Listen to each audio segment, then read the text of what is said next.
నమస్తే, welcome to సత్యాగ్రహి exclusive interview with BC commission మాజీ chairperson ఒకలాభరణం Krishnamohan గారు మనతో ఉన్నారు.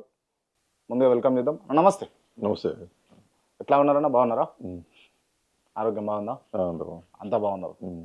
ఫైన్ అన్న. ఫైన్. అన్న మీరు మంచి అంటే డైట్ ఫాలో అవుతారు అని చెప్పేసి విన్నాం, నిజమేనా? అవుతుంది మామూలుగా. బయట కూడా ఎక్కువ ఏం తినరు.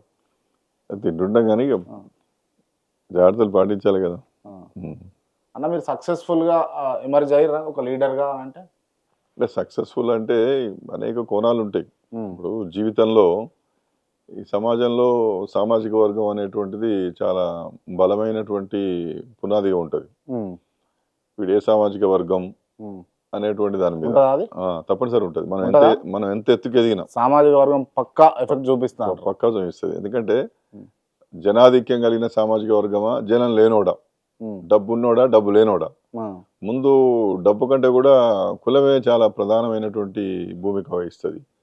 కాబట్టి అది అందరితో పాటు నేను కూడా ఏ స్థాయికి ఎదిగినా దాన్ని ఎదుర్కోవాల్సి వస్తుంది. కాబట్టి నేను ఎదగాల్సిన దశకు ఎదగలేదని చెప్పి అనుకుంటుంటాను. ఓకే, కులమే కారణం తప్పనిసరిగా. వైఎస్ రాజశేఖర రెడ్డి గారు కనుక ఉంటే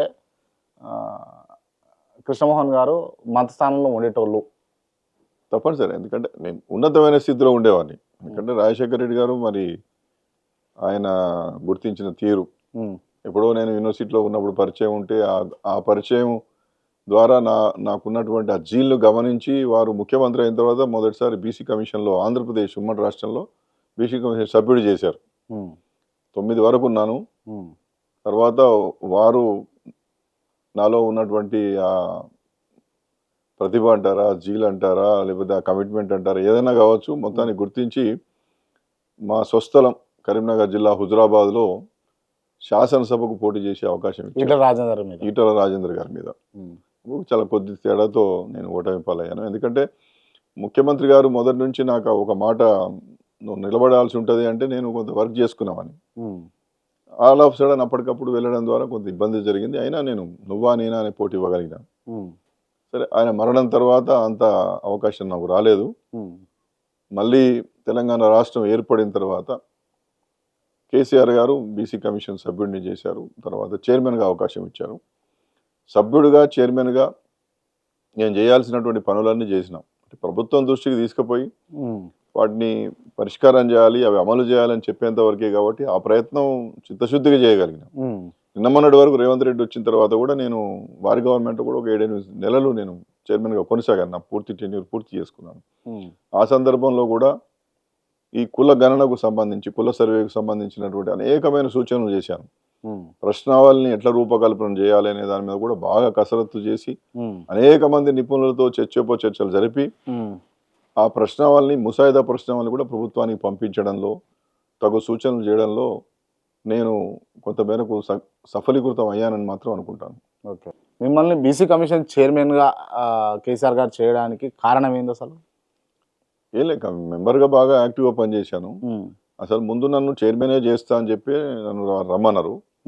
తర్వాత వారు అప్పుడు మెంబర్ని చేశారు. దాని తర్వాత మళ్ళీ ఆ పాత కమిషన్ యథాతథంగా రెన్యువల్ చేస్తా అన్నప్పుడు నాకు చైర్మన్ అయితేనే నేను ఉంటానా, నాకు కొన్ని ఆశయాలు, కొన్ని లక్ష్యాలు ఉన్నాయి, వాటిని నెరవేర్చడానికి చైర్మన్గా అయితే నేను బాగా పనిచేయగలుగుతానని చెప్పి ముఖ్యమంత్రి గారికి నేను అప్పుడప్పుడు పదే చెప్పడం ద్వారా వారు నాకు అవకాశం కల్పించారు. కమిషన్ చైర్మన్గా ఇచ్చిన తర్వాత మీరు లీడర్గా ఎదగలేకపోయారు, మీ వాయిస్ వినిపించలేకపోయారు అని నేను అంట. మీరు ఏమంటారు దానికి?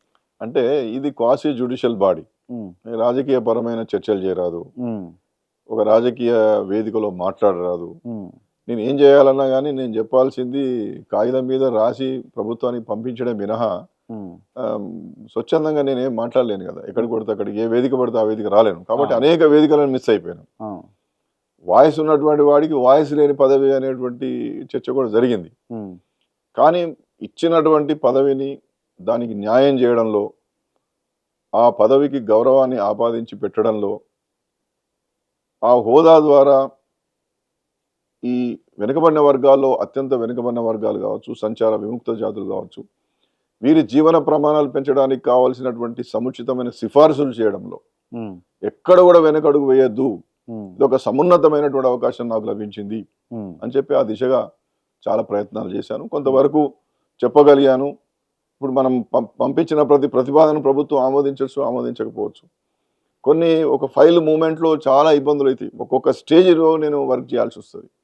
కాబట్టి కొన్ని అననుకూలమైన పరిస్థితులు, కొన్ని ప్రతికూలమైన పరిస్థితుల మధ్య కొన్ని చేయగలిగినా, కొన్ని చేయలేకపోయినా, అయితే నాయకుడిగా అనేటువంటి మాట మాట్లాడినప్పుడు నేను 2009లో ఒకసారి ఎమ్మెల్యేగా పోటీ చేయడం, 2010లో పోటీ చేసిన తర్వాత ఇంతకుముందే చెప్పినట్టు కులముతో పాటు ధనం కూడా చాలా ఇంపార్టెంట్. ఈ కులము లేకపోవడం ఒకటైతే ధనం కూడా మనం నిర్వీర్యం అయిపోయింది. ధనం అంతా కూడా లేదా, మీ దగ్గర ధనం లేదా? 100% లేదు. ఆనాడు లేదు, ఈనాడు లేదు, ఏనాడు లేదు. సంపాదించుకోలేదన్నా బీసీ అంటే కమిషన్ అవకాశం నాకు లేదు. ఎందుకంటే నేను పైరవకారుగా గుర్తించబడడానికి ఎప్పుడు ఇష్టపడలేదు. ఎవడన్నా పనులు చేయమని వచ్చినా నేను స్వచ్ఛందంగా చేసేవాడిని. నా గురించి తెలిసిన ప్రతి ఒక్కరికి నా మీద అవగాహన ఉన్నది. ఎందుకంటే ఒక మహోన్నతమైన లక్ష్యంతో నేను విద్యార్థి నాయకుడిగా, బీసీ నాయకుడిగా ఎదిగినటువంటి జీవన నేపథ్యం నాకున్నది. దీన్ని కాపాడాలి. బీసీ కమిషన్ చైర్మన్గా, మెంబర్గా ఉంటే కూడా ఎక్కడ పడితే అక్కడ పాల్గొనొచ్చు, ఇంత పెద్ద మడిగట్టుకొని కూర్చోవాల్సిన అవసరం లేదని చాలా మంది అంటుండేవాళ్ళు. నో, ఈ పదవికి వన్నె తీసుకురాకపోయినా పర్వాలేదు, కానీ ఈ పదవి యొక్క గౌరవాన్ని తగ్గించొద్దని చెప్పి నేను ఎప్పుడు ప్రయత్నం చేసేవాడు. Right, okay. మీ తోటల్లో అందరూ కూడా మంత్రులు అయ్యారు, ముఖ్యమంత్రులు అయ్యారు, మీరు ఇంకా ఇక్కడే ఆగిపోయారు అని నేను అంట. ఇక అది ఇప్పుడు రాజకీయంలో పదవులు రావడం అనేటువంటిది కొంత అదృష్టం కూడా ఉండాలి, ఒక యోగం ఉండాలి. 2009లో రాజశేఖర రెడ్డి గారు అవకాశం కృష్ణమోహన్ గారికి అదృష్టం యోగాలు లేవంటారు. ఉండే కావచ్చు, ఏదైనా చూపించుకుంటే బాగుంటుండే కావచ్చు. మరి ఏమైనా చూపించుకుంటే బాగుండొచ్చు. చూపించుకున్నా అని ఎప్పటికప్పుడు అనేది చూపిస్తూనే ఉంటాం. జ్యోతిష్యం చూపిస్తాము, ఎట్లా మా భవిష్యత్తు ఏందని చెప్తాం, గ్రహస్థితులు చూపించుకుంటాం. గ్రహాలు కూడా అనుకూలించాలి కదా. మరి ఉందా, యోగం ఉన్నదా లేదా చెప్పలేము. ఇప్పటికైతే భవిష్యత్తు ఉన్నదని చెప్పి జ్యోతిష్యులు చెప్తుంటారు, పండితులు చెప్తా ఉంటారు. అది ఎప్పుడు వస్తుందా నేను కూడా ఎదురు చూస్తున్నా. కానీ ఏదొచ్చినా అల్టిమేట్ నా గోల్ మాత్రం అట్టడుగున ఉన్నటువంటి ఈ వర్గాల జీవన ప్రమాణాలు పెంచడానికి నేను ఏం చేయగలుగుతాను, నేను ఎంత ఆస్తులు సంపాదించుకుంటా, ఎంత మూటలు కట్టుకుంటా అనే దాని మీద నాకు ఎప్పుడు వ్యామోహం లేదు. అవసరం కూడా నాకు లేదు. బతకడానికి కావాల్సిన ఉన్నాం కదా. బీఆర్ఎస్ లో పదవి ముగియగానే మీరు కాంగ్రెస్ కండువా కప్పుకుందామని చూసిరా లేదా? నేనేం చూడలేదు. ఇప్పుడు కాంగ్రెస్ కండువా కప్పుకోనికి రెడీగా ఉన్నారా? ఏ కండువా కప్పుకోవడానికి సిద్ధంగా లేను. నేను స్వచ్ఛందంగా ఒక సిద్ధాంత భావజాలంతో ముందుకు పోవాలని చెప్పి ఆలోచన చేస్తా ఉన్నా. నాకు కండువ కప్పుకోవడానికి ఏముంది, రేవంత్ రెడ్డి గారు 2 నిమిషాలు నాకు అప్పుడే కండువ కప్పారు. మొన్నటి వరకు వారే కదా పిసిసి అధ్యక్షులు వారు. నేను 8 నెలలు వారితో అత్యంత సమీపంగా పనిచేసిన, అందరితో సత్సంబంధాలని, గతంలో ఆ పార్టీలో పనిచేసినటువంటి వాడిని. ఇవాళ మా జిల్లా మక్కువతోటే మీరు మళ్ళా కాంగ్రెస్ కండువ కప్పుకునే అవకాశాలు ఉన్నాయా? కప్పుకున్నారా? నేను కండువ కప్పుకోలేదు, కండువ కప్పుకునే అవకాశం లేదు. నేను స్వచ్ఛందంగా వెనుకబడిన వర్గాల యొక్క అభ్యున్నతి కోసం ఒక రాజకీయ నేపథ్యంగా, ఒక సిద్ధాంత భావజాలం కలిగినటువంటి రాజకీయ పార్టీ ఏర్పాటు దిశగా ఒక సమన్వయకర్తగా పనిచేద్దామని చెప్పి నేను ఆలోచించుకుంటున్నాను. కాంగ్రెస్ పార్టీలో పోవాలన్న ఆలోచన నేను ఏ రాజకీయ పార్టీకి వదలుచుకోవాలి. నేను ఏ రాజకీయ పార్టీ భవిష్యత్తులో బీఆర్ఎస్ అధికారంలోకి వస్తే బీఆర్ఎస్ నేను ఏ రాజకీయ పార్టీకి వదలుచుకోవాలి. అవసరం అనుకుంటే నేనే రాజకీయ పార్టీ పెట్టి మా పార్టీతో ఆ పార్టీతో పొత్తు పెట్టుకుంటాం. అవుతుందా? అది సాధ్యమవుతుందా? అవుతుంది, ఎందుకు కాదు. ఏంది దాని వెనుకున్నటువంటి అంత క్యాలిబర్ ఉన్నటువంటి అంశం ఏమున్నది? పార్టీ పెడతా అన్నంత తప్పనిసరి ఈ వర్గాలు అధికారంలోకి రావాలి కదా. ఈ వర్గాలు కూడా, వెనుకబడిన వర్గాలు కూడా అధికారంలోకి రావాలి కదా. ఇప్పుడు మొదటి దశలో చూసినప్పుడు ఈ అసాధ్యమైన పని, ఇది చేతగాని పని, ఇంతకుముందే కులం లేదన్నాడు, ఇప్పుడే డబ్బులు లేవన్నాడు, ఈ రాజకీయ పార్టీ పెడతాడు ఏంది, ఇది ఒక హాస్యమైన సమాధానం కదా అనిపిస్తుంది. కానీ అది ఏదైనా చిన్నగానే ఆరంభం అవుతుంది. 1000 మైళ్ళు పోవాలంటే కూడా 1 మైలుతోనే ఒక అడుగుతోనే ఆరంభం చేయాలి. చిత్తశుద్ధి ఉన్నది, సిద్ధాంతాన్ని రచన చేసే అవకాశం ఉన్నది, ఆలోచన ఉన్నది, భావజాలాన్ని వ్యాప్తి చేయగలిగినటువంటి వాగ్దాటి ఉన్నది. అందరు నాయకులను కలుపుకుంటాం. నాయకుడిని నేను కాకపోవచ్చు, నాయకుడు ఎవరైనా కావచ్చు. ఈ సిద్ధాంతాన్ని ఫ్లోట్ చేసి ఒక రాజకీయ వేదిక ఏర్పాటు దిశగా ప్రయత్నాలు చేస్తాను. నిజంగా అంటే బీసీ నాయకులలో కావచ్చు, మీలో కావచ్చు, ఓ నాయకుడిని తయారు చేయాలన్న ఆలోచన ఉంటదంటారా, లేకపోతే ఉన్నోళ్ళని తొక్కాలన్న ఆలోచన ఉంటుందా? ఏదైనా ఉండవచ్చు. అంటే రాజకీయాల్లో తొక్కాలన్న ఆలోచన కూడా ఉంటది అని ఉండొచ్చు. ఏముండదు, ఎదిగే క్రమంలోనే వాడిని ఇబ్బందులు పెట్టి పక్కతో పట్టించి ఈ వ్యవస్థని నిర్వీర్యం చేయవచ్చు. ఇది ప్రజాస్వామ్యం అంటే అదే కదా. ప్రజాస్వామ్యం అంటే ప్రజలకు ఉపయోగపడే పనుల కంటే కూడా ప్రజాస్వామ్యాన్ని అపహాస్యం చేసి ప్రజాస్వామ్యాన్ని తుంగలు దొక్కే కార్యక్రమాలు కూడా జరుగుతూ ఉంటాయి. మరి ధీటుగా నిలబడ్డవాడే నాయకుడు అవుతాడు. రైట్. మిమ్మల్ని రాజకీయంగా తొక్కింది ఎవరు అని అంటే ఎవరి పేరు చెప్తారు? నన్ను ఎవరు దొక్కలేదు. ఎవరు దొక్కలేదు. నన్ను రాజకీయంగా దొక్కేది ఏం లేదు. నేను దొక్కించుకునేవాడిని కూడా కాదు. మళ్ళీ రిటర్న్ దొక్కుతారు మీరు? రిటర్న్ దొక్కుతారా? అప్పుడు నా బలం నాకున్నది కదా. మీ బలం ఏందన్నా? నా బలం నా కమిట్మెంటే నా బలం, నా నిబద్ధతే నా బలం, నాకున్న నిజాయితీ నా బలం. ఆ బలాలు సరిపోతాయి అంటారు? సరిపోతాయి, కలుపుదాం. గతంలో కృష్ణయ్య గారితో కలిసి పనిచేసిన, మిగతా ఇవాళ ఉన్నటువంటి బీసీ నాయకులందరితో పనిచేసిన, అధికారంలో ఉన్నటువంటి పెద్ద కాంగ్రెస్ పెద్దలతో పనిచేశాను, గతంలో బీఆర్ఎస్ లో పనిచేసినాను, ముఖ్యమంత్రి గారితో నేరుగా సంబంధాలు కలిగి ఉండేవాడిని. ఎవరైనా కానీ నా పేరు ఎత్తగానే ఇప్పుడు కొంత నిబద్ధత, ఒక నిజాయితీ గల వాడు, ఇంత సబ్జెక్ట్ ఉన్నది, వాని పద్ధతిలో వాడు ఉంటాడు అనేటువంటి పేరైతే తెచ్చుకున్నాను. నా పేరెత్తగానే వాడా బాబు, వాడు పైరవకారుడు, వాడు ఈ అవినీతి పనులు చేసేవాడు, వానికి అసలు ఈ పదవులు ఎందుకు ఇస్తున్నావు అనేటువంటి తలబట్టుకునే పని అయితే నేను ఎప్పుడు చేయలేదు. ఉన్నారా గవర్నమెంట్ లో, పాత గవర్నమెంట్ లో కానీ ఇప్పుడున్న గవర్నమెంట్ లో కానీ పైరవికారులు? ఉండవచ్చు. రాజకీయాలు అంటేనే పైరవీలు, దాని ఏమున్నది? అట్లాంటి వాళ్ళు ఉన్నారా? ఎట్లాంటి వాళ్ళు? పైరవికారులు ఉన్నారా? ఉండొచ్చు. నాకెట్లా తెలుస్తుంది? ఎవరి జీవితం వాడిది కదండి. ఎవరి జీవితం వారు, ఎవరు ఎదగడానికి కావాల్సిన ఏర్పాట్లు వాళ్ళు చేసుకుంటారు. నేను అనుకున్నది సాధించడంలో కొంత వెనుకబడిపోయినా. ఇప్పుడు నేను ఎంచుకున్న రంగంలో ఆనాడు మెంబర్ అయినా 2004 నుండి 9 వరకు ఉన్నా, తర్వాత 16 నుండి 21 వరకు ఉన్నా, తర్వాత ఈ మధ్య కాలంలో మళ్ళీ 3 సంవత్సరాలు చైర్మన్ ఉన్నా. అయితే ఎక్కువ కాలం పదవిలో ఉండవచ్చు, కానీ ఆ పదవి ద్వారా ఏమైపోయిందంటే పరిమితమైనటువంటి అధికారాలు ఉండి పరిమితమైన వ్యవస్థ ఉండడం ద్వారా నేను ఏదైతే ఆశించినో అది చేయలేకపోయినా. ఏం ఆశించారు మీరు? నేను చాలా ప్రణాళికలు అమలు చేయాలని ప్రయత్నం చేసిన, నాకు కొంత అనుకూలమైన వాతావరణం రాలే. నేను సిఫారసు చేయగానే అమలు చేయడానికి ఆడ కూడా ప్రభుత్వంలో ఉన్న పెద్దల దగ్గర కూడా అది ఉండాలి కదా. పట్టించుకోలేదా కేసీఆర్ గారు? పట్టించుకోలేదని నేను అనను. వారి ఎజెండాలు వారికి ఉంటాయి, వారి ప్రాధాన్యాలు వాళ్ళకు ఉంటాయి. అందువల్ల నేనేం చేసినాను, చైర్మన్ అయిన తర్వాత అసలు దేశంలో తమిళనాడులో 69% అంటారు కదా, 69% ఎట్లా సాధించగలిగినారు? అట్లే మధ్యప్రదేశ్ లో లోకల్ బాడీస్ లో కూడా ఏదో సక్సెస్ఫుల్ గా వాళ్ళు ఎలక్షన్స్ పెట్టుకున్నారు కదా, అది ఎట్లా చేసుకోగలిగినారు? సర్వే సక్సెస్ఫుల్ గా కర్ణాటక చేసింది కదా, కర్ణాటక ఏ విధంగా చేయగలిగినారు? ఇట్లా నేను ఆయా రాష్ట్రాలు తిరగడము, ఆయా రాష్ట్రాల్లో జరుగుతున్నటువంటి పరిణామాల మీద ఎప్పటికప్పుడు నేను వారి ద్వారా సమాచారాన్ని సేకరించుకోవడము, అవన్నీ కూడా తయారు చేసి ప్రభుత్వాలకు పంపించడము. ఎందుకంటే రోల్ మోడల్ అనేటువంటి మాట మాట్లాడినప్పుడు వాళ్ళందరికన్నా మంచి చేయాలి కదా. రోల్ మోడల్ అనే పదమే కాదు కదా, రోల్ మోడల్ గా నిలిచేటటువంటి కార్యాచరణ కూడా చేయాలి. కాబట్టి ఆ దిశగా నేను చేయాల్సినటువంటి కార్యక్రమాలన్నీ కూడా చేసిన అని చెప్పి నేను అనుకుంటున్నాను. ఓకే, మీరు అనుకుంటారు అంతే. మీరు అనుకోవడం మట్టుకే తెలంగాణ ప్రభుత్వం, కాంగ్రెస్ ప్రభుత్వం కులగణన అనే అంశాన్ని తెరపైకి తీసుకొచ్చింది. కులగణన వల్ల నిజంగా నిజానిజాలు బయటపడతాయా, లేకపోతే వ్యక్తిగత రాజకీయాల కోసమే ఆ కులగణనను తీసుకొని వచ్చిరా? దీంట్లో 3-4 దిశలుగా 3-4 పాయింట్స్గా మనం ఆలోచన చేద్దాం. ఒకటి, ఈ కుల సర్వే జరగాలని చెప్పి చాలా కాలంగా మాలాంటి వాళ్ళం ఉద్యమకారులుగా ఉన్నప్పటి నుండి ఇవాళ నేను కమిషన్ చైర్మన్ అయ్యేంత వరకు సామాజిక ఆర్థిక కుల సర్వే జరగాలని చెప్పి నేను బీసీ కమిషన్ చైర్మన్ ఉన్నప్పుడే రేవంత్ రెడ్డి గారి ప్రభుత్వానికి సిఫారసు చేసి దాన్ని తీసుకునే వాళ్ళు మంత్రివర్గంలో పెట్టారు. దాన్ని ఆమోదించి అసెంబ్లీలో కూడా వారు దాన్ని ఆమోదింపజేయడం జరిగింది. అయితే వారు కూడా ప్రజలకు హామీ ఇచ్చారు కాబట్టి నేను ఇచ్చిన సిఫారసును వెంటనే ఆమోదించి ముందుకు పోయే ప్రయత్నం చేసినారు. ఇక్కడి వరకు ఓకే. దీని అనుకున్న ఎజెండా ఏమిటి? అసలు ఈ ప్రభుత్వం ఎందుకోసం కుల సర్వే చేయాలనుకుంటున్నది? మీ ఆబ్జెక్టివ్స్ ఏమిటి? మీ ఆశయాలు ఏమిటి? మీ లక్ష్యాలు ఏమిటి? ఇవన్నీ కూడా స్పష్టంగా చెప్పాలని చెప్పి నేను ఆనాడే ప్రభుత్వానికి సూచన చేసిన. కానీ ఏ ఉత్తర్వులలో కూడా ఈ లక్ష్యాల కోసం, ఈ ఆశయాల కోసం, ఈ రిజర్వేషన్ల పెంపు కోసం, లేదా ఈ సమున్నతమైనటువంటి వాటి కోసం మేము చేస్తున్నాం అనేటువంటిది ప్రభుత్వం నుండి స్పష్టంగా రాకపోవడం ద్వారా ఏమంటున్నారంటే, గతంలో జరిగినటువంటి సమగ్ర కుటుంబ సర్వేకు ఇవాళ జరిగేటటువంటి సమగ్ర కుల సర్వేకు మధ్య ఉన్నటువంటి తేడా ఏమిటి? ఆనాడు ఆయన గోప్యంగా పెట్టాడు, ఇవాళ ఈయన బయట పెడతారా లేదా తెలియదు కదా.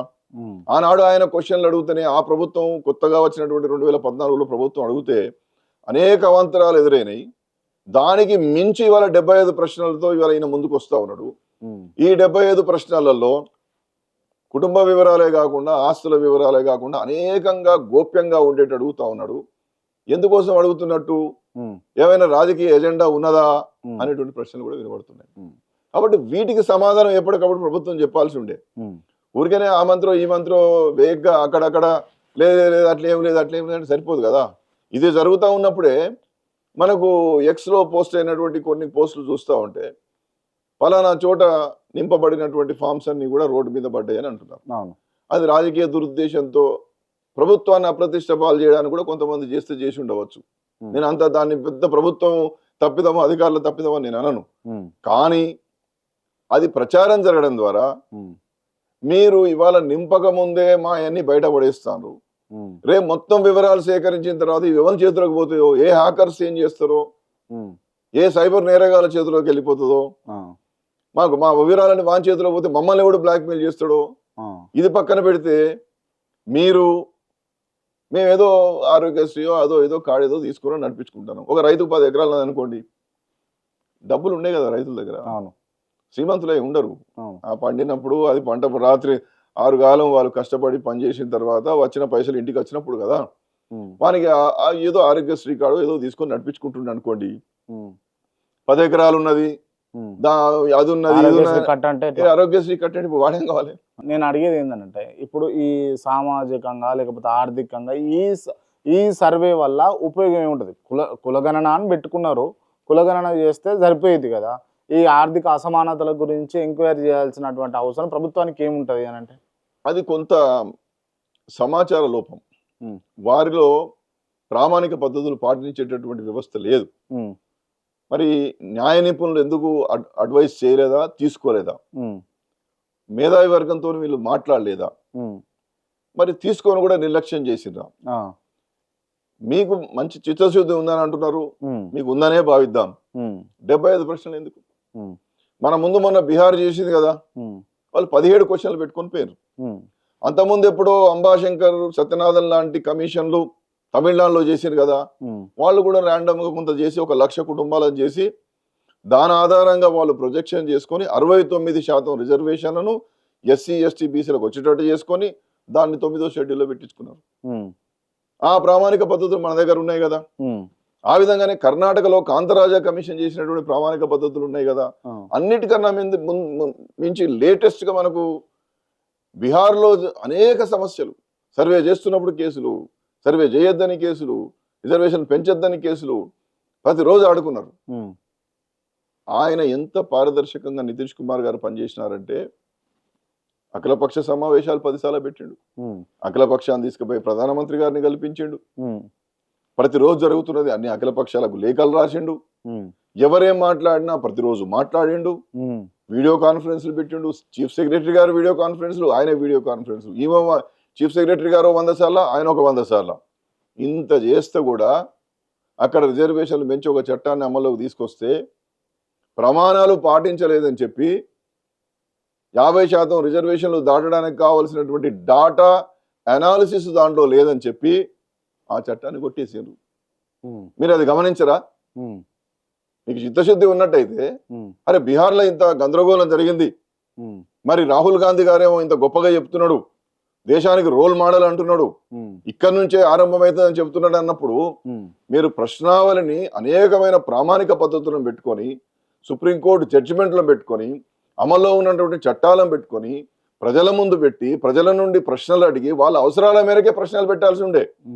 అనవసరమైన ప్రశ్నలు పెట్టి నానా గందరగోళానికి ఇవాళ ప్రభుత్వం తావిచ్చింది. అయినా నేనేమంటున్నానంటే మీకు తోచిన సమాధానం అయితే చెప్పండి. ముందు సర్వే జరగడం అనివార్యం, సర్వే తప్పనిసరిగా జరగాలి, మన వివరాలు తెలవాలి, మనం ఎంతమంది తెలిస్తే మేము ఇంతమంది మాకు ఇన్ని కావాలని అడిగే అవకాశం వస్తుందని చెప్పి చాలా కాలంగా నేను చెబుతూ వచ్చిన. కానీ ఇవాళ ఏమవుతున్నదంటే ఈ ప్రశ్నావళి మీద, ఈ తంతు మీద ఒక ప్రజా ప్రయోజన వ్యాజ్యం, ఒక అనామకుడు ఇట్లా పాడేసిన గోప్యత, ఏది right to privacy, justice KS Puttaswamy కేసులో 9 మందితో కూడినటువంటి రాజ్యాంగ ధర్మాసనం ఇచ్చినటువంటి కేసు తీర్పు మేరకు రైట్ టు ప్రైవసీ, గోప్యత అనేటువంటిది ఒక ప్రాథమిక హక్కు అయిపోయింది. గోప్యతను నువ్వు పటాపంచలు చేసేటువంటి ప్రశ్నలు అడుగుతున్నావు, అది కొట్టుకుపోతుంది, ఆ ప్రక్రియ ఆగిపోతుంది, ఆ వివరాలు బయట పెట్టకుండా అవుతుంది, ఆ వివరాల ద్వారా నువ్వు ఏం చేయకుండా అవుతుంది. ఎందుకు ఇదంతా? అంటే వట్టిదే అంటారు ఇక. దీనివల్ల నువ్వు ఉపయోగం నువ్వు లేదు. ప్రామాణిక పద్ధతి పాటిస్తలేవు కదా, ప్రామాణిక పద్ధతి పాటించు, ఉమ్, అనవసరమైన క్వశ్చన్ తీసేయించు, ఉమ్, అవసరం అనుకుంటే 4 రోజులు సర్వే ఆపి అందరు ఒపీనియన్ తీసుకుని ఇంకో క్వశ్చన్ తయారు చేయి, ఉమ్. గ్రామీణ అంటే ప్రాంతాలకు ఒక కావాలని ప్రశ్నావళి అట్లా కావాలని చెప్పేసి కేసు కావాలని చెప్పేసి కొట్టుడు పోవాలని చెప్పేసి ఈ ప్రక్రియను తీసుకొచ్చారు అని అంటే. అనేటువంటి చర్చ జరుగుతున్నది, ఉమ్, అనేటువంటి చర్చ జరుగుతున్నది. ఉమ్, అరే ఇదేది బాబు, ఏంది మాకు ఇన్ని క్వశ్చన్లు? ఉమ్, మా మిత్రులు ఏమంటారు, ఏ వాడు ఏది అడుగుతుంది ఇస్తే ఏమవుతుందంటే ఇవ్వాలి, మనం దాంట్లో ఇవ్వము, నేను కూడా అంటున్నా. ఉమ్, కానీ అది చట్టం ఉన్నది కదా, ఉమ్, గోప్యత చట్టం ఉన్నది, గోప్యత అనేటువంటిది ప్రాథమిక హక్కుగా ఉన్నది, అవి అడగద్దని చెప్పి ఉన్నది. ఉమ్, ఆధార్ కార్డులలో ఉన్నవే కేవలం, అది ఆధార్ కార్డు అనేది ఎంతో పెద్ద ఆశయంతో మొదలు పెడితే ఆధార్ కార్డు ఇవాళ కేవలం చిరునామాకు సంబంధించినటువంటి ఒక కార్డుగా మారిపోయింది. దాంట్లో ఉన్న వివరాలు కూడా బయటికి ఇవ్వడానికి వీల్లేదు. ఉమ్, బ్యాంకులు ఆధార్ కార్డు కేవైసీ అడగడానికి వీల్లేదు.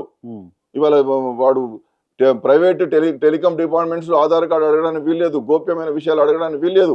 ఉమ్, 2017లో పుట్టస్వామి కేసు జడ్జిమెంట్ వచ్చిన తర్వాత ఏది అడగడానికి వీల్లేదు. అంతేకాకుండా ఉమ్, ఒక యాక్ట్ కూడా వచ్చింది, ఉమ్, పర్సనల్ డాటా సెక్యూరిటీ యాక్ట్ వచ్చింది. యాక్ట్ లో ఏం చెప్పినారు, నువ్వు ఏం అడగద్దు అని. ఒకవేళ ఏం అడగకుండా ఆ వివరాలన్నీ కనుక నువ్వు బయటికి పోతే, నా వివరాలు పలానా వాడు హ్యాక్ చేసిండు అని చెప్పి కనుక వీటి కేసేస్తే నీకు 1 కోటి నుండి మొదలు పెడితే 200 కోట్ల వరకు పరువు నష్టం, దానికి సంబంధించిన నష్ట నివారణకు అడగచ్చు, ఎక్స్గ్రేషియా తీసుకోవచ్చు అని చెప్పేసి చట్టంలోనే ఉన్నది. ఉమ్, ఇవన్నీ చదవవా, ఉమ్, ఇవన్నీ ఆలోచించవా, ఉమ్, న్యాయ నిపుణులతో మాట్లాడవా? ఉమ్, ఎవడన్నా ఓ కేసు వారైతే కొట్టుడు ఆగితే మంచిగా ఉండనేటువంటి తత్వం ఉన్నదా మీకు? ఉమ్. ఇది నేను అర్థం చేసుకోమని. రైట్. అంటే మరి మీ బీసీ నాయకులందరూ కూడా, అంటే మీలాంటి పేరు మోసినటువంటి నాయకులందరూ కూడా పోయి ఒకసారి ఎందుకు వివరణ ఇవ్వలేకపోతారు, చెప్పలేకపోతారు, అర్జీ నేను పెట్టలేకపోతారు? బ్రహ్మాండంగా చెప్పిన, నాలాంటి నేను చాలాసార్లు చెప్పిన, ఆ. చాలా మంది మిత్రులు కూడా చెప్పి ఉంటారు, నేను చెప్పలేదని నేను నాకు మరి తెలియదు. చెప్పినా కూడా కార్యాచరణలో మార్పు లేదు అని అంటే దానికి కారణం అదే అదే ఏమైనా? అదే ఇవాళ ఇబ్బందిగా మారుతున్నది. ఉమ్, ఇప్పుడు ఏమైంది, బీసీ కమిషన్ చైర్మన్ గా చేసిన వ్యక్తిని, 3 సార్లు మెంబర్ గా చేసిన బీసీ ఉమ్. ఉద్యమకారుని, ఉమ్, నేనే బీసీ కమిషన్ చైర్మన్ గా రికమెండ్ చేసిన కులగణన చేయాలని. ఉమ్, ఇవాళ టెన్యూర్ అయిపోయింది, ఉమ్, అయిపోగానే కులగణలో తప్పులు ఉన్నాయి, కులగణలో అది ఉన్నది, కులగణలో ఇది ఉన్నది అంటే ఏమనుకుంటారు మా వాళ్ళు, ఉమ్, ఎందుకు ఇదంతా జరగనిరా నేను ఊరుకుంటే ఇది ఎక్కడ అయిపోతుందో అనేటువంటి భయంలోనే ఇవాళ మీ సత్యాగ్రహి దగ్గరికి వచ్చిన. ఉమ్. ఒకవేళ పెట్టుంటా అంటే మీరు ప్రభుత్వానికి విన్నపించేది లేకపోతే అర్జీ చేసేది అని అంటే ఎటువంటి వివరాలు సేకరించాలి, ఎటువంటివి మాత్రమే అవసరం ఉంటాయి ఒక కులగణన చేయాలని అనుకుంటే మీరు ఏమేమి ప్రశ్నలు చెప్తారు? పేరు, తండ్రి పేరు, విద్యార్హతలు, ఉద్యోగ అర్హతలు, సంక్షేమ కార్యక్రమాలు ఏమైనా తీసుకుంటున్నారా లేదా, ఉంటున్న ఇల్లు సొంతమా కాదా, చాలు. ఏం ఇంకేం కులం? ఏ కులము ఉపకులము, చాలు. ఇంతకన్నా ఏం కావాలి? 10 ప్రశ్నలు చాలు. నేను ఇంతకుముందు చాలా టీవీలలో కూడా మళ్ళీ మీతో కూడా అంటున్నా, వాళ్ళ అధినాయకుడు రాహుల్ గాంధీ గారు ఏమన్నారంటే ఎక్స్రే చేయన్నాడు. ఎక్స్రే అంటే ఏంది, ఈ చెయ్యి నొప్పులు వేస్తుందంటే ఎక్స్రే చేస్తే కొంత దీనిలో ఏమైనా తేడా ఉందా మా డాక్టర్ తెలిసిపోతుంది. ఆయన ఎంఆర్ఐ చేయిస్తున్నాడు గౌరవనీయులు రేవంత్ రెడ్డి గారు. ఎంఆర్ఐ బాడీ మొత్తం హోల్ బాడీ చెకప్ అంటున్నాడు, మొత్తం బాడీ చెకప్ అంటున్నాడు. చేసుకో, కరెక్టే, కానీ చట్టాలు ఉన్నాయి కదా, రాజ్యాంగబద్ధంగా ఉన్నటువంటి వ్యవస్థ, రాజ్యాంగ నియమాలు పాటించాలి కదా, ఉన్నత న్యాయస్థానాలు తీర్పులు పాటించాలి కదా, కేంద్రం చట్టాలను పాటించాలి కదా. స్వతంత్రమైనటువంటి ప్రతిపత్తి కలిగినటువంటి వ్యవస్థల ద్వారా ఇలాంటి కార్యక్రమాలు చేయించాలి. ఒక స్వతంత్ర కమిషన్ వేయండి అని చెప్పి నేను చాలా సార్లు మాట్లాడినా. ఒకవేళ అవకాశం ఇస్తే నాకే అవకాశం ఇవ్వండి, బ్రహ్మాండంగా చేస్తా అని చెప్పిన. సరే, నాకు అవకాశం ఇవ్వలేదు కాబట్టి నేను మాట్లాడుతున్నా అనుకోవద్దు, ఎప్పుడైనా ఇదే మాట్లాడుతున్నా. నేను అనేక కాయిదాలు వాళ్ళకు రాసి ఇవ్వడం జరిగింది, అనేక పత్రాలు ఇవ్వడం జరిగింది, గౌరవ ముఖ్యమంత్రి గారికి ఇవ్వడం జరిగింది. పేపర్లు కూడా తెచ్చినట్టు అవన్నీ దేనికి సంబంధించిన అన్ని కోర్టు చట్టాలు, తీర్పులు, యాక్ట్స్ అన్ని ఉన్నాయి దాంట్లో బ్రహ్మాండంగా. కాకపోతే నేను ఏమంటున్నానంటే వాటిని సవరించి చట్టబద్ధంగా న్యాయబద్ధంగా గనక కుల సర్వే చేస్తే, ప్రజలలో నమ్మకం కలిగించే విధంగా గనక ఈ సర్వే చేస్తే అందరికి ఉపయోగపడుతుంది. కాబట్టి సేకరించినటువంటి డాటాను ఎలా భద్రతగా ఉంచుతారనేటువంటి దాంట్లో భరోసా ఇవ్వడము, సేకరించడంలో ఉన్నటువంటి మీ యొక్క ఆశయము, లక్ష్యం ఏమిటని చెప్పి స్పష్టంగా చెప్పడము, ప్రజలు ఆందోళన చెందుతా ఉన్నప్పుడు జవాబుదారితనంగా మంత్రులు, సంబంధిత అధికారులు స్పష్టంగా ఎక్కడికక్కడ చెబితే ఇది బాగుండేది. అలా చెప్పడంలో, ప్రజలకు నమ్మకాన్ని కలిగించడంలో కొంత ఇబ్బందికరమైన వాతావరణం ఉన్నది కాబట్టి అనేక అనుమానాలు వస్తున్నాయి, అనేక సందేహాలు వస్తున్నాయి. ఓకే. ఇప్పటికైనా దీన్ని నివృత్తి చేయడానికి ప్రభుత్వం ముందుకు వస్తే బాగుంటుందని చెప్పి నేను అభిప్రాయపడుతున్నాను. రానున్న రోజుల్లో బహుజన రాజ్యాధికారం వచ్చే అవకాశం ఉన్నదంటారా? తప్పనిసరి ఉన్నది. ఇవాళ అందరు ఆలోచిస్తున్నారు. మీరు ఈ మధ్యకాలంలో చూశారు, ఉమ్. ఎక్కడ కానీ ఎవరు ఒక బీసీ సమావేశం పెట్టినా బీసీ కుల సంఘాలు కానీ ప్రజాప్రతినిధులు కానీ మేధావులంతా పాల్గొంటా ఉన్నారు. మీరు కృష్ణయ్య గారు పెడతా ఉన్నారు, జాజుల శ్రీనివాస్ గౌడ్ గారు పెడుతున్నారు, చిరంజీవులు గారు పెడుతున్నారు, తీన్మార్ మల్లన్న గారు పెడతా ఉన్నారు. ఇంకా చాలా మంది యువ నాయకులు ఎక్కడికక్కడ కుల సంఘాల నాయకులు ఒక సమావేశం ఏర్పాటు చేస్తే ప్రజలందరూ కూడా పాల్గొని, కుల సంఘాల నాయకులు ప్రతినిధులు పాల్గొని ఎస్ మన రాజ్య స్థాపన జరగాలి అనేటువంటి దిశగా వారి అభిప్రాయాలు వ్యక్తం చేస్తున్నారు. ఇది ఒక బలమైనటువంటి చైతన్యానికి ప్రతీకనే కదా. ఇది రేపు రానున్నటువంటి రోజుల్లో బహుజన రాజ్య స్థాపన దిశగా ఇవాళ మేధోమదనం జరుగుతున్నది అనేటువంటిది ఖచ్చితంగా ప్రభుత్వాలు గమనించాలనేటువంటిది నా నిశ్చితమైన అభిప్రాయం. అంటే ఇప్పుడు బహుజన రాజ్యాధికారం అని అంటే కనుక స్పేస్ పెరగడం, అన్ని వర్గాల వారిగా అన్ని తరగతులలో అన్ని అంశాలలో కూడా స్పేస్ పెరగడం, అంటే రాజకీయంగా కావచ్చు లేకపోతే సామాజికంగా కావచ్చు కొన్ని అంశాలలో పెరగాలి కదా. సో పర్టికులర్లీ కొన్ని అంశాలు నేను మీ దృష్టికి తీసుకొస్తా. రిజర్వేషన్ కేటగిరీలో కొన్ని జరుగుతూ ఉంటాయి. ఇప్పుడు ఎలక్షన్లలో చూసుకున్నా కూడా, మొన్న జరిగిన ఎన్నికలలో కూడా చూసుకుంటే బట్టి విక్రమార్క గారు రిజర్వ్డ్ కాన్స్టిట్యున్సీ నుంచి, దామోదర రాజనరసింహ గారు రిజర్వ్డ్ కాన్స్టిట్యున్సీ నుంచి, అటు పోతే వివేక్ గారు రిజర్వ్డ్ కాన్స్టిట్యున్సీ నుంచి, ఇట్లా చాలామంది పెద్ద పెద్ద నాయకులు అంటే ముఖ్యమంత్రి మంత్రి స్థాయి నాయకులు కూడా రిజర్వ్డ్ కాన్స్టిట్యున్సీల నుంచి పోటీ చేశారు. వాళ్ళు ఆ స్థానాలు వేరే వారికి ఇచ్చి వీళ్ళు జనరల్ స్థానాల్లో పోటీ చేసి ఉంటే బాగుండేది కదా, అంటే ఆ ఆక్యుపెన్సీ పెరిగేది కదా. ఎందుకు ఇట్లా చేయలేకపోతారు అని అంటే అది వ్యక్తిగతంగా ఇప్పుడు నాయకులు ఎదిగినటువంటి వాళ్ళు, ఒకసారి ఎమ్మెల్యే, 2 సార్లు ఎమ్మెల్యేలు, మంత్రులు అయిన వాళ్ళు వాళ్ళ ఇంకో దాన్ని పెంపొందించడానికి డాక్టర్ బిఆర్ అంబేద్కర్ గారు కూడా అదే అన్నాడు.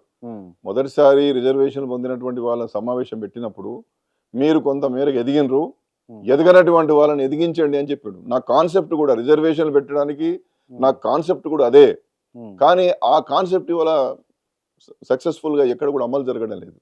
ఇంకా వారు అంటే వాళ్ళకి స్కోప్ ఉంది కదా, అంటే జనరల్ తప్పనిసరి.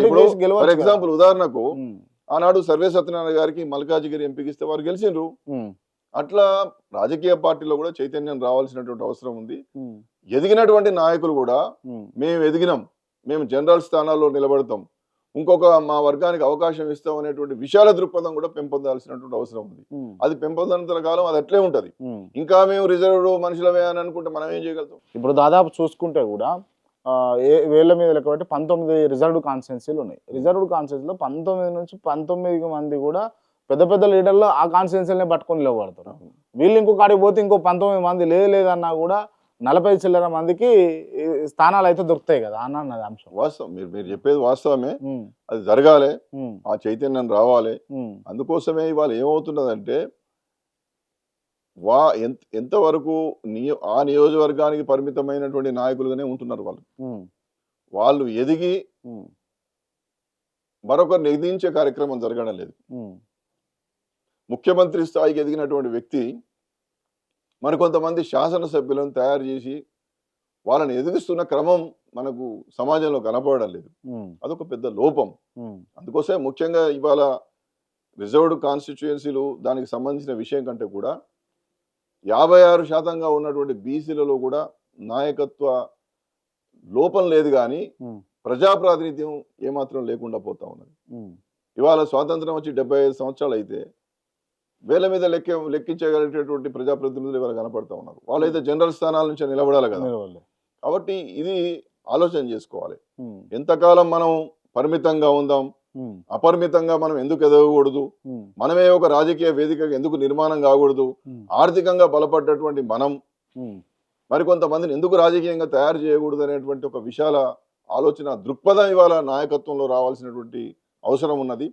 అందుకోసమే ఇవాళ ఎన్ని సమావేశాలు జరిగినా ఆయా సమావేశాల్లో బీసీలు ఒక రాజకీయ పార్టీని పెట్టాలి, బీసీలు తమ సీట్లను తామే ఇచ్చుకోవాలి, తమ ఓట్లను తామే వేసుకోవాలి, తమతో కలిసి వచ్చేటటువంటి ఎస్సీ ఎస్టీలను కూడా కలుపుకోవాలి, బీసీలు రాజకీయ సిద్ధాంతం వినబడుతున్నది కానీ ఆచరణలోకి రావడం లేదు. బీసీలు రాజకీయ పార్టీ పెట్టి అందరు ఒక్కతాటికి రాగలుగుతారంటారా? రావాలి. రాగలుగుతారు. రావాలి. ఎందుకంటే మనం వేరే రాష్ట్రాలను చూడాలి కదా.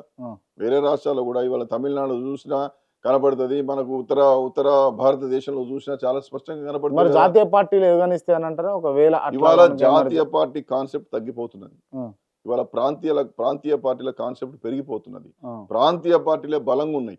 మీరు ఎక్కడైతే ప్రాంతీయ పార్టీలు ఉన్నాయో ఉమ్, జాతీయ పార్టీలు అని చెప్పుకునే వాళ్ళకంటే కూడా ప్రాంతీయ పార్టీలు బలంగా ఉన్నాయి. ఉమ్, ఆ రాష్ట్రాలలో తిరుగులేని పార్టీలుగా ఉన్నాయి. కాబట్టి ఇవాళ ఈ యొక్క అన్ని వర్గాల సమాహారంగా, సమూహంగా, సంఘటిత శక్తిగా బీసీలు రాజకీయ వేదికను ఏర్పరచుకోవాలి. మన రాజకీయ పార్టీ ఏది? కానీ బీసీ పునాదుల మీద పెట్టిన పార్టీలన్నీ కూడా కొన్ని రోజుల వరకు నడిచి దాని తర్వాత పెడదోన పట్టినటువంటి సందర్భాలు చూసినాం దేశవ్యాప్తంగా. బిఎస్పీ కావచ్చు, ఇంకోటి కావచ్చు. ఎందుకు అట్లా జరుగుతుంది మరి? అదే సిద్ధాంతాన్ని నిర్మించడంలో, సిద్ధాంతాన్ని ముందు తీసుకుపోవడంలో ఆ పార్టీ పుట్టుకకు గల పునాదిని తప్పనిసరిగా గమనంలో ఉంచుకోవాలి, నిరంతరం గమనంలో ఉంచుకోవాలి. పుట్టుక గల కారణం ఏంది, ఏ సిద్ధాంతంతో ముందుకు వచ్చినాం, ఈ సిద్ధాంతాన్ని రచించినటువంటి ఆ నాయకుల యొక్క ఆశయం ఏంది, లక్ష్యం ఏంది అనేది నిరంతరం గమనించుకోవాలి. రామ్ మనోహర్ లోహియా గారు బీసీ కాకపోవచ్చు కానీ ఒక సిద్ధాంతీకరించి బీసీ నాయకత్వాన్ని పెంచాడు రామ్ మనోహర్ లోహియా గారు. దీనికి భూమికగా మహాత్మా జ్యోతిబా పూలే, నారాయణ గురు, పెరియార్ రామస్వామి నాయకులు ఒక బలమైనటువంటి సిద్ధాంత భూమికను పునాదినిచ్చారు. దాన్ని స్వీకరించి ఇవాళ తమిళనాడులో సక్సెస్ కాగలిగినారు, ఉత్తర ఉత్తర ఉత్తర భారతదేశంలో సక్సెస్ కాగలిగినారు. కానీ మనకు ఎందుకో తెలుగు సమాజం, తెలుగు రాష్ట్రాల్లో, ఉమ్మడి రాష్ట్రంలో కావచ్చు, వాళ్ళ తెలంగాణ రాష్ట్రంలో కావచ్చు, చర్చలు జరుగుతున్నాయి, వాదం వినబడుతున్నది, కానీ ఆ దిశగా ముందుకు పోవడం లేదు.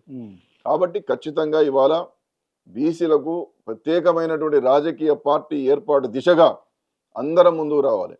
ఇక ఎవరం ఏ పార్టీలు ఉండాల్సిన అవసరం లేదు, ఎవరి కండువా కప్పుకోవాల్సిన వివిధ పార్టీల నుంచి ఇప్పుడు బీజేపీలో అగ్రనాయకత్వం వహిస్తున్నటువంటి కొంతమంది బీసీ నాయకులు కూడా ఉన్నారు. ఈటల రాజేందర్ లాంటి వాళ్ళు కావచ్చు, లేకపోతే వేరే వాళ్ళు కావచ్చు, అదేవిధంగా బండి సంజయ్ కావచ్చు, లేకపోతే ధర్మపురి అరవింద్.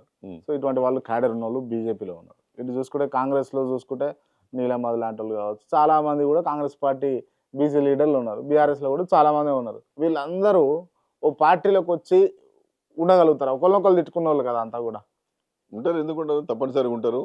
రావాలి, బయటికి రావాలి. ఇప్పుడు ముఖ్యమంత్రి స్థాయికి ఎదిగిన వాళ్ళు కూడా ఓ పదవి వచ్చిందని చెప్పిపోయి ఆ పార్టీలు ఉంటే ఏం ప్రయోజనం? వారే ముఖ్యమంత్రి అవుతారు కదా, వారే ఎమ్మెల్యే సీట్లు ఇవ్వగలుగుతారు, వారే అనేక మంది కూడా చర్చించినాము. ఒక పీతా ఇంకో పీతాను పైకి పోనీది గుంజుతా అన్నట్టుగా ఇప్పుడు ఈటల రాజేందర్ బీజేపీ నుంచి వచ్చి బీసీ పార్టీకి అధ్యక్షుని వహించి ముఖ్యమంత్రి అవుతాడు అని అనుకుంటే ఆర్ కృష్ణ ఓరుస్తాడా? ఆర్ కృష్ణ ముఖ్యమంత్రి అవుతాడు అని అనుకుంటే ఇంకొక ఆయన ఓరుస్తాడా? ఇంకొక ఆయన అవుతాడు అనుకుంటే మీరు ఓరుస్తారా? మీరు అవుతారంటే నేను ఓరుస్తానా? జరుగుతుందా? తప్పనిసరి. అది దానికి సమయమే దానికి సమాధానంగా, పరిష్కారంగా నిలబడుతుంది. సిద్ధాంతం బలంగా ఉన్నప్పుడు ప్రజలందరూ మన ఓట్లు మనమే వేసుకుందాం, మన రాజ్యం మనమే వేసుకుందాం, మనం ఏలుకుందాం, ఇంకెన్నాళ్ళు అనేటువంటి చర్చ జరిగినాడు. ప్రజలు కార్యోన్ముఖులు అయినాడు. నువ్వే మా ముఖ్యమంత్రి కా బాబు అని చెప్పి ఆ నాయకుడిని అందరు అడిగినాడు. ఖచ్చితంగా ఏకమవుతారు. ఆ దిశగా పునాదులు పడుతున్నాయి, ఆ దిశగా పునాదులు పడుతున్నాయి. ఎప్పుడు ఇంకా ఎన్ని టర్మ్స్ మారాలి అధికారం? ఏం అవసరం లేదు. ఇప్పుడు రోజు చర్చలు జరుగుతున్నాయి కదా. తెలంగాణ ఏర్పడిన తర్వాత 10 సంవత్సరాలు మనం చూసాం. ఇప్పుడు ఈ ప్రభుత్వాన్ని కూడా చూడబోతున్నాం. ఇవాళ ఈ ప్రభుత్వం వచ్చిన తర్వాత బీసీలంతా సంఘటితం అవుతున్నటువంటి కార్యక్రమాలు బాగా జరుగుతూ ఉన్నాయి. మీరు గ్రామాన బీసీ సంఘాలు వెలిచినాయి, గ్రామాన బీసీలంతా ఏకమవుతున్నారు. ప్రతి జిల్లాలో కూడా బీసీలు మీటింగ్లు పెడుతున్నారు. ఏమేమా 42% స్థానిక సంస్థల ఎన్నికల్లో అడుగుతున్నారు. ఏమేమా కామారెడ్డి బీసీ డిక్లరేషన్ అడుగుతున్నారు. మా మా మా గణన చేసినాక మా లెక్కలు బయట పెట్టి మా వాటా మాకు ఇవ్వమని అడుగుతున్నారు. ఇది చైతన్యం కదా. మీకు ఆనాడు అడగలే, ఇవాళ అడుగుతున్నారు. సర్వే మీద ఎన్ని విమర్శలు మనం చేసినా, ఎంత బాగలేదన్నా మీకు గ్రామీణ ప్రాంతాల్లో ముందుకొచ్చి రాయించుకొని ఇవి బయట పెట్టాలి. బయట పెట్టడం మీన్స్ ఎవరెంతమంది చెప్పాలి, మిగతా వివరాలన్నీ చెప్పాల్సిన అవసరం లేదు. ఏ కులం వాళ్ళు ఎంత ఉన్నారో బయట పెట్టాలి. ఆ వాటా ప్రకారం మాకు అవకాశాలు ఇవ్వాలని చెప్పి ప్రశ్నించేటటువంటి తత్వం వచ్చింది. అది చాలు కదా బీసీలో వస్తున్నటువంటి చైతన్యానికి ప్రతీకగా. Okay, right. మనం ఓపెన్ గా మాట్లాడుకుందాం. వెలమలో 10 ఏళ్ల కింద నడిపించారు, ఇప్పుడు రెడ్డిలు నడిపిస్తా ఉన్నారు. రెడ్డిల చేతిలో అధికారం ఉన్నది. అంతకుముందు వెలమల చేతిలో ఉండే. భవిష్యత్తులో బీసీలే వస్తాను. బీసీల కింద ఈ విలమలు కావచ్చు, రెడ్డిలు కావచ్చు పని చేసేటటువంటి అవకాశం ఉంటుంది అంటారా? ఉంటుందా లేదా వాళ్ళు నిర్ణయించుకోవాలి. నీ కింద నేను పని చేసినావు, నా కింద నువ్వు పని చేయాలి కదా. ప్రజాస్వామ్యం కదా, ఎప్పటికి నీదే నడవాలంటే ఎట్లా నడుస్తుంది? నువ్వు పని చేయకపోతే నీ పని నువ్వు చేసుకో. కానీ అధికారంలోకి మెజారిటీ వ్యవస్థనే వస్తుంది. ఎంతకాలం ఇంకా పాలితులుగా ఉంటారు? ఇప్పుడు పాలన చేసే వాళ్ళం మేము, మీరు పాలితులుగా ఉండాలంటే ఎట్లా? పాలితులు పాలించే వాళ్ళు అవుతారు. కాబట్టి ఇది ప్రజాస్వామ్య యొక్క సౌందర్యం. అది ఒక సామాన్యుడు అసామాన్యుడిగా మారగలుగుతాడు. ఈ గొప్పతనాన్ని అర్థం చేసుకోకుండా మా దగ్గర డబ్బు ఉన్నది, మేము ఏమైనా చేయగలుగుతాం, మా దగ్గర కులం ఉంది, కులం ద్వారా మేము ప్రభావితం చేయగలుగుతాం అనుకుంటే అది ఎంతో కాలం ఉండదు. మీరే అన్నారు కదా కులం మీద ఖచ్చితంగా ప్రభావం చూపిస్తుందని. మీరే అన్నారు కదా మొదట. చూపిస్తుంది. బలమైన సామాజిక వర్గాలు బీసీలలో కూడా ఉన్నారు కదా, వాళ్ళు ఎదుగుతారు కదా, వాడు ఎదిగి ఇంకోని ఎదిగిస్తాడు కదా. అది జరుగుతుందా అనేది? తప్పనిసరిగా జరుగుతుంది. తప్పనిసరిగా జరుగుతుంది. రానున్న రోజుల్లో బీసీ రాజ్యం రాబోతున్నది. బీసీలలో చైతన్యం వచ్చింది, ప్రశ్నించే తత్వం పెరిగింది. Okay, right. అంటే కొంతమంది చాలా మంది బీసీ నాయకులు కూడా వాళ్ళ సెల్ఫ్ ఎజెండా తోటి, పర్టికులర్గా నేను పేర్లు మెన్షన్ చేయను కానీ వాళ్ళ వ్యక్తిగత లాభం కోసం లేకపోతే వ్యక్తిగతంగా ఎమర్జ్ కావడం కోసం బీసీ కార్డును వాడుతూ ముందుకు వస్తున్నారా లేదా? ఇప్పుడు అది వాడి వచ్చినోడు అది అది వాడకం అయిపోయినాక వాడి పని అయిపోతుంది. ఎంతో కాలం ఏం చేయలేం, ఎంతో కాలం మోసం చేయలేం. ప్రజలు చాలా విఘ్నులు, తెలివివంతులు. వాళ్ళ ముందర మనం కుప్పిగంతులు వేస్తే ఏం నడవది. ఎవడు మంచివాడు ఎవడు చెడు అనేటువంటిది ప్రజలు నిర్ణయించాల్సిన సమయంలో నిర్ణయించి సరైన చర్యలు తీసుకుంటారు. అంతే, ఇంతకుముందు అన్నా కదా, ఈ ప్రజాస్వామ్యం యొక్క గొప్పతనం అదే. బీసీ కార్డు పట్టుకొని నేను లబ్ధి పొందాలంటే నేను ఎలాంటి వాడిని అనేది వాళ్ళకి అర్థమైపోతుంది. వీడేదో వాడుకోవడానికి ప్రయత్నం చేస్తుంటే నన్ను ఎక్కడ పెట్టాలో అక్కడనే పెడతారు. మీ మనసులో ఉంది మాకెట్లా తెలుస్తా అంటారు? ఎందుకు తెలియదండి? హిడెన్ ఎజెండా పెట్టుకొని చేస్తున్నప్పుడు మీరు అన్నారు కొంతమంది బీసీ కార్డు పెట్టుకొని వాడుకొని వాడు అభివృద్ధి చెందుతున్నారు. వాడు అభివృద్ధి చెందే కార్డు చెందుతారండి, వాని తరం ఎప్పటికుంటాడు, వాడు అయిపోతుంది. సిద్ధాంతం ఉంటది. ప్రజల్లో చైతన్యం పెరిగిందని ఆ మాట అందుకే చెప్పిన నేను. ఈ చైతన్యాన్ని గమనించకుండా నేను ఏం చేసినా నడుస్తుంది, నేను ఈ కార్డు పట్టుకొని నేను నాయకుడిని అయితా, నేను గొప్పవాడిని అయితా, నా వెనుక వాళ్ళు ఉంటారంటే ఎవడు ఉండడు. నీ వెనుక ప్రజలు ఉన్నారా లేదా? నువ్వు విజిటింగ్ కార్డు కొట్టుకొని లీడర్వా, నువ్వు లెటర్ ప్యాడ్ లీడర్వా, నువ్వు ప్రజలను ప్రభావితం చేస్తావా, ఓటు బ్యాంకు నాయకునివా, నీ ప్రభావం చేత ఓట్లు పడతాయా లేదా అనేటువంటి విధంగా రాజకీయ వ్యవస్థలు కూడా చూస్తాయి. ఆ విధమైనటువంటి బలమైనటువంటి దృఢమైనటువంటి నాయకత్వం నీ కింద పటిమ లేకపోతే నిన్ను వాళ్ళ సమాజం నమ్మదు, ఎవరు నమ్మరు, నువ్వు నిర్వీర్యం అయిపోతావు. రానున్న రోజుల్లో బలమైనటువంటి రాజకీయ వేదిక నిర్మాణం జరుగుతున్నది. మేధావులు ఆలోచిస్తా ఉన్నారు, సిద్ధాంత రచన చేస్తా ఉన్నారు, ఎజెండా రూపకల్పన చేస్తున్నారు, జెండా తయారు చేస్తా ఉన్నారు. ఇక ఆగదు. కాబట్టి ఇప్పటికైనా తస్మాత్ జాగ్రత్త. దయతో వెనుకబడిన వర్గాలను, నిమ్న వర్గాలను, అట్టడుగు వర్గాలను ఓటు బ్యాంకులుగా చూడకండి. మిమ్మల్ని గద్దె దించేటటువంటి శక్తి కూడా వీళ్ళకు ఉందనేటువంటి అప్రమత్తత కలిగి ప్రజా సంక్షేమం కోసం ముందుకు రావాల్సినటువంటి అవసరం అధికారంలో ఉన్న వాళ్ళు, అధికారంలోకి రావాలనుకున్న వాళ్ళు కూడా గమనించాలని చెప్పి నేను మనవి చేస్తా ఉన్నాను. Right, okay. అంటే బీసీ రాజ్యాధికారం రావాలంటే రెడ్డిలను టార్గెట్ చేస్తూ తిట్టి లేకపోతే వెలవలను టార్గెట్ చేస్తూ తిడితే బీసీ రాజ్యాధికారం వస్తుందా? అది రాదు, అవసరం లేదు. మరి తిట్టే వాళ్ళకి ఏం చెప్తాను?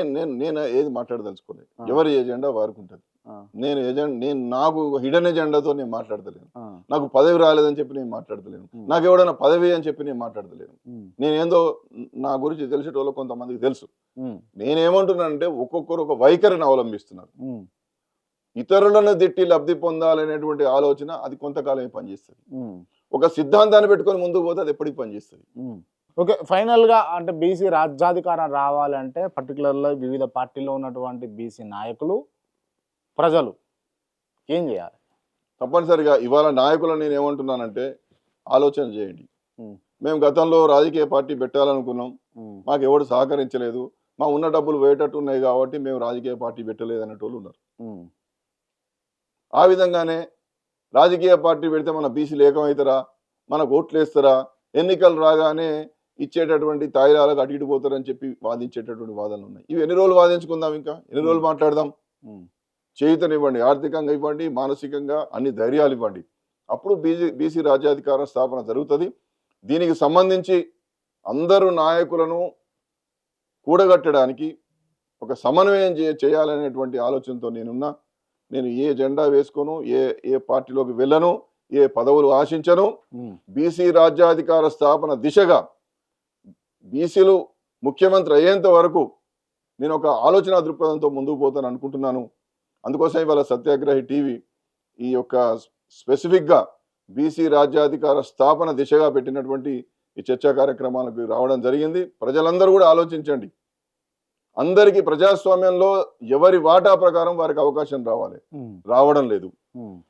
ఇతర వర్గాలకు మాకు అవకాశం ఇవ్వండి అంటే వారు ఇవ్వడం లేదు. దానికి చట్టాలు అంటున్నారు, న్యాయస్థానాలు అంటున్నారు. ఆ చట్టాలు మనమే తయారు చేసుకుందాం. ఆ చట్టాలు ఎవరికి చుట్టాలు కాదు. ఆ చట్టాలను తయారు చేసే చట్టసభలోకి మనం వెళ్దాం. తమాషా ప్రకారం అవకాశాలు తీసుకుందాం.